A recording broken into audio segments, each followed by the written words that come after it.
Whether it sounds Neanderthal or not, I'm still going to argue it's the big one, because the whole issue's become such a mess. In today's post-feminist era, the modern woman has an unprecedented amount of contradictory stuff laid on her about what she's supposed to want and how she's supposed to conduct herself, and they lay it on themselves. That's what makes it so difficult to know what women want. Difficult, but not impossible. I mean, if it really wasn't possible, then where would we be as a species?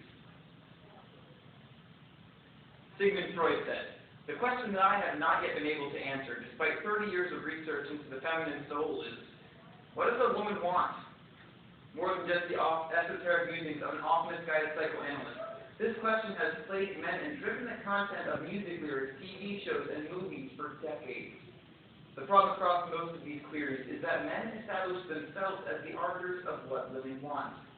And as any woman can tell you, Sigmund Freud and most other men are just clueless and are merely projecting their own inadequacies onto the opposite sex."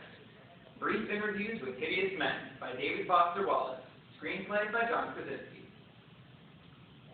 My position is that actually most of the time you can figure out what they want. I mean logically deduce it. It may take some serious deductive firepower and imagination, but you've got to be willing to make the effort to understand them, and to understand the impossible situation that they're in. But you can go nuts trying to figure out which tack to take. I mean, they might go for it, but they might not. Just yawn, right? Yawn? I can see you being all polite, not wanting to look at it. Go ahead, look.